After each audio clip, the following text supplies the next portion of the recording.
네, 월요일은 전문가의 인사이트를 들어보는 시간입니다. JYP 인베스트 박재현 대표와 함께 머니클럽으로 시작해 보도록 하겠습니다. 안녕하세요. 안녕하세요. 국제유가에 대한 질문을 안 드릴 수가 없을 것 같아요. 오펙 플러스 감산 회의에서 최대 규모의 감산을 했다고 해도 이게 소용이 없는 것 같아요. 국제유가가 또 21년 만에 최저치로 떨어졌는데 이유가 뭘까요? 유가요. 그래요. 제가 지난주에 사실 나와서 말씀을 드리기도 했었고, 유가는 사실은 이게 예측한다라는 게 참 어려운 상품인 거는 사실이에요. 근데 최근에 너무 많이 하락을 했다라는 그런 뉴스들도 워낙 많고 하다 보니까 이제 혹시 우리 개인 투자자분들이 여기서 내가 한방 뭔가 해볼 수 있지 않을까, 약간 이런 느낌으로 뭔가 정말 많이 빠졌거든요. 60 몇 불부터 스타트가 됐었는데 지금 좀 전에 봤더니 15불이 채 안 되더라고요. 그럼 이게 이제 선물 지수나 어떤 레버리지 지수로 따졌을 때 뭔가 인생을 바꿀 수 있을 것 같은 그런 아주 위험한 상품이 지금 돼버리는 바람에 여러분들이 관심이 참 많으신 것 같은데, 그리고 감사는 많이 했어요. 많이 했는데 이 WTI 기준으로 한 15불 밑에 떨어지는 거 참 보기 힘든 일이고, 예전에 아주 예전에 했던 일이기 때문에 2000년대 아주 초반에 그 이후로 처음으로 이제 이런 수준까지 내려오는 건데, 감산 합의는 있었습니다. 좀 전에 앵커분이 얘기하신 것처럼 감산이 있었는데 정말 많았어요. 그리고 이런 감산이 있나 싶을 정도로 전 처음 봤거든요. 그랬는데 초과 공급이 해소되지 못하면 어차피 별거 아닌 거 아니냐라는 생각이 자꾸 시장에 좀 나오는 것 같고, 감산이 약 1000만 배럴, 970만 배럴 이런 얘기를 하는데 갑자기 시장에서는 이제 2000만 배럴이 어쩌고 이런 얘기를 나오다 보니까 예상만큼 감산 안 한 거 아니야? 이런 생각들이 아마 지금 시장을 좀 사로잡고 있는 것 같습니다. 자, 근데 이제 오늘 이따가 얘기를 좀 해드릴 건데 20 몇 불이냐 10 몇 불이냐에 대한 이야기가 오늘 오전에 사람들을 좀 헷갈리게 한 것도 있는 것 같아서 그것까지 좀 얘기를 좀 해볼게요. 공급 감소에 대한 기대감이 하락했다고 말씀을 드렸어요. 그래서 오펙 플러스가 감산을 한 게 이제 1000만 배럴 정도 된다라고 하고, 그런데 이제 여기서 5월 6월 달에 두 달이죠. 두 달 동안에 이제 하루 평균으로 1000만 배럴 정도를 감산을 하게 되는데, 시장의 기대가 아까도 그랬죠. 2000만 배럴까지 와버렸다고. 이게 뭘 더한 거냐면, 일단은 1000만 배럴 있죠. 여기다가 비회원국들이 감산하는 양들, 미국이나 캐나다 이런 데들이 합쳐가지고 한 400만 배럴. 또 원유 생산이 코로나 때문에 좀 차질을 빚는 곳들도 있잖아요. 그거 또 한 200만 배럴. 이런 것들을 몇 가지 합치니까 한 2000만 배럴 정도가 되더라고요. 그래서 이 정도 감산은 해도 되는 거 아니냐라는 생각이 있는 거예요. 어떤 선언적인 의미에서 오펙이 1000만 배럴 감산할게 이게 아니라, 니네들이 코로나 때문에 공장을 닫았으니 원유 수출시설도 닫았을 거고, 그렇다면 감산될 거고, 미국 같은 경우에도 아무래도 유가가 너무 싸다 보니까 저절로 자동 감산이 나온다고 했으니 그것도 더하고 하다 보면 한 2000만 배럴 되는 거 아니야? 라는 생각을 해버리니까 이것만 한다 그러면 이제는 조금 별로인 거죠. 그죠? 이제 1000만 배럴이라는 게 너무 내 머릿속에는 작다라고 사람들 머릿속에 좀 와닿는 것 같아요. 자, 그래가지고 이제 이런 상태에서 그럼 공급은 내가 생각했던 970만 배럴은 너무 적다 이겁니다. 그래서 감산은 이것밖에 안 하는데 수요는 또 줄어 라고 생각을 할 수가 있겠죠. 지금 4월 에너지 전망 보고서에 보니까 2020년에 전체 원유 수요가 전년 대비해서 EIA 에너지 정보국이 얘기한 이 파란색 선을 보시면 좀 줄어듭니다. 근데 이 지금 2020년 6월 부근이니까 한 2분기가 되게 심각하겠구나라는 얘기 정도는 우리가 할 수 있겠죠. 그리고 오펙에서 얘기한 거 좀 까만 선인데, 까만 선은 조금 더 안 좋죠. 그죠? 그래서 EIA는 523만 배럴 감소, 오펙은 685만 배럴 감소긴 한데 어쨌든 간 2분기에 몰려 있어요. 이 2분기에 몰려 있는 것만 따졌을 때 전 세계 이때까지 우리가 생각하는 평균적인 원유 소비량의 한 15에서 20% 정도는 깎이는 것 아니냐라는 얘기가 있습니다. 그럼 아까 생각했을 때 공급은 내 생각만큼 안 되고, 그렇죠? 감산이 그만큼 안 되고, 그러니까 많은 거죠, 공급이. 거기다 수요는 안 좋다. 여전히 안 좋다라는 얘기는 나오지, 심지어 이거 두나 우려도 그대로인데 이건 점점 줄어들고 있어요. 그러다 보니까 유가는 못 가는 거 아닌가라는 생각이 좀 듭니다. 근데 이제 공급이 많으면 이런 또 걱정을 또 해요. 재고는 많은가? 유가 많이 관심 있게 보시는 분들은 재고를 좀 많이 보실 텐데 얼마큼 쌓여 있느냐죠. 그러면 창고에 아무래도 기름이 많이 쌓여 있다라고 하면은 당연히 가격은 떨어지겠죠. 희소성의 원칙에 따라서. 근데 재고가 좀 줄어든다 싶으면 가격이 올라가겠죠. 근데 재고를 보시면 여기 이제 OECD 원유 재고인데 일단 미국부터 소개를 좀 해드릴게요, 말로. 4월 10일 기준으로 봤을 때 미국 원유 재고가 11억 4천만 배럴입니다. 연초 대비해서 7천만 배럴이 늘어났어요. 재고는 7천만 배럴이 연초 대비 이제 겨우 4월 중순인데 쌓였구나라고 싶고, OECD 원유 재고 보니까 30억 6천만 배럴입니다. 연초 대비 봤더니 1억 3천만 배럴이 늘었어요. 상당히 많죠, 그죠? 그럼 곳간에 기름은 쌓여만 가고 있고 생산은 많다 그러지, 수요는 줄어든다 그러지. 그러니까 사람들이 기름값에 대한 점프를 1,000만 배럴이라고 하는 오펙 플러스의 감산이 있었음에도 불구하고 믿지를 못하고, 용기가 없는 겁니다, 사실은. 왜냐하면 유가라는 건 어차피 선물 시장에서 사람들의 거래 갖고 된단 말이에요. 유가가 올라갈 것 같아요 라는 사람들이 많으면 유가는 올라갑니다. 선물 시장에서 어차피 판단을 하기 때문에. 근데 그러지를 못하고 사람들이 용기가 없는 거죠. 근데 이 정도 되니까 이제 그런 생각도 들어요. 과연 그러면 이 원유가 재고가 이만큼 쌓여가는데 이거를 쌓아놓을 땐 있을까라는 생각도 슬쩍 듭니다. 그래서 좀 봤더니 유조선, 이제 해양에서 기름을 이제 쌓아놓을 수 있는 곳은 이제 유조선이라고 얘기를 하고, 그리고 땅에서 이제 좀 쌓아놓을 수 있는 곳을 보면은 원유를 운송하는 수송 파이프가 있습니다. 이 파이프가 거의 꽉 찼다라고 얘기를 해요. 대신 괜찮은 건 뭐냐면 육지의 저장 탱크에는 아직까지는 13억 배럴 정도가 수용이 가능하다고 하고, 전략 비축유 탱크, 전략적인 비축유라는 건 뭐라고 하냐면, 어떤 국가가, 미국이나 중국이 제일 많이 하는데, 국가가 기름이 좀 비싸다 싶을 때는 비축유 이미 사놨던 걸 풀고, 기름이 좀 싸다 싶을 때는 사서 쟁여놓는 걸 이제 비축유라고 얘기를 하는데, 이 비축유 탱크가 미국과 중국 합치니까 한 2억 배럴 정도 되죠, 그죠? 미국은 한 8천만 배럴 정도 남았다고 하고, 중국은 한 1억 배럴 정도가 비어 있다라는 거예요, 그 통이. 그래서 한 2억 배럴 정도 합치면 한 15억 배럴 되잖아요, 그죠? 그럼 추가적으로 만약에 뭐 수요적인 감산, 지금 사실 뭐 코로나 얘기를 자꾸 드려서 죄송한데 코로나가 이제 조금 잠잠해지는 것 같긴 해요. 근데 이게 다시 혹시나 고개를 든다고 하면은 그때는 이거 문제가 될 것 같아요. 하지만 그것이 아니라고 한다면, 그러면 저장에는 사실은 문제가 없다라고 생각을 하셔도 되지 않을까 생각이 좀 듭니다. 자, 그럼 대표님, 수요 감소가 더 이상 나오지 않는다고 한번 가정을 해보면 유가는 오를 수 있지 않을까요? 자, 그래요. 뭐 일단은 수요 감소가 없다면 저장의 문제는 네. 없어요. 그러면은 뭐 어쨌든 기름 어딘가는 쌓아놓을 수 있을 것 같고, 그러면 지금처럼 계속 빠지는 이 유가 시장에서 그냥 뭐 앵커님 말처럼 바닥은 잡을 수 있는 거 아니냐까지만 우리가 생각을 좀 해보자라는 거죠. 왜냐하면 일단 투자를 하신 분들은 이게 버티면 내가 버티겠는데 더 빠지면 사실은 쉽지 않죠. 오늘도 상당히 많은 폭이 좀 빠지고 있기 때문에 유가 상승을 위해서 여러분들이 필요한 키워드를 좀 정리를 해드리도록 하겠습니다. 자, 근데 결론부터 먼저 얘기를 할게요. 재료는 조금 부족한 게 사실이에요. 볼까요? 첫째로 오펙 플러스, 뭐 사우디가 됐든 아랍에미리트가 됐든 뭐 쿠웨이트가 됐든 이라크가 됐든 이런 오펙 플러스들, 오펙과 러시아가 합친 그들의 감산 의지와 이행률입니다.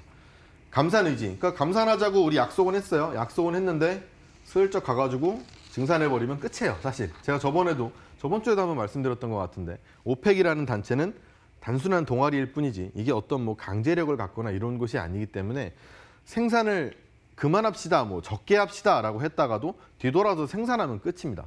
그리고 나서 뭐 너 왜 생산 많이 했어라고 얘기한다고 어떤 제재를 가할 수 있는 그런 단체가 아니기 때문에 제가 동아리라고 이제 조금 낮춰 표현을 하는 편인데, 자, 그렇습니다. 아무튼 그들이 감산을 할 거라는 의지가 진짜 있을 거면 이행률, 약속을 지키는 그 뭐 비율, 이게 담보가 될 것이냐. 적어도 100%를 해야죠.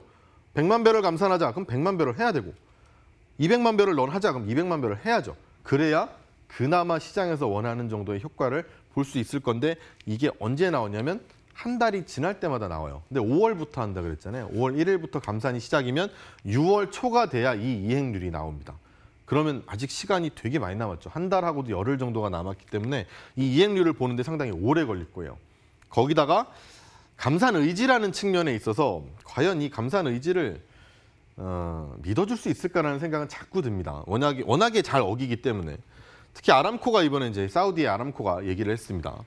5월부터 감산을 이행한다고 하잖아요. 근데 하겠대요. 400만 배럴 정도 해서 현재 이제 생산하는 거에서 좀 줄여서 850만 배럴까지는 좀 줄인다고 합니다. 그런데 4월 이제 한 열흘 남았죠. 4월 끝까지는 1230만 배럴 유지한다고요. 근데 이게 무슨 숫자냐면 사실은 원래 이렇게 생산 안 해요. 사우디는 1230만 배럴씩 하루에 생산하지 않습니다. 그런데 러시아랑 싸움이 한번 붙었죠. 싸움 붙고 나서 삐졌어요. 이 삐졌다는 말이 방송에 맞는지 모르겠는데 토라졌습니다. 그래서 에라 모르겠다. 내가 할 수 있는 생산량의 모든 걸 한번 바쳐보리라 하면서 땡긴 게 1230만 배럴입니다. 그럼 이거를 감산하자고 약속을 했으면 이렇게까지는 할 필요 없잖아요. 그런데 그냥 하겠다고 합니다. 그러니까 보이는 거예요. 제가 저번에도 이 감산을 하게 되는 게 5월 1일부터인 게 참 문제다라고 말씀을 드렸던 게 감산 약속을 하고 감산이라는 게 이행되는 그 기산점이 있는데 이 기산점 사이가 너무 멀어요.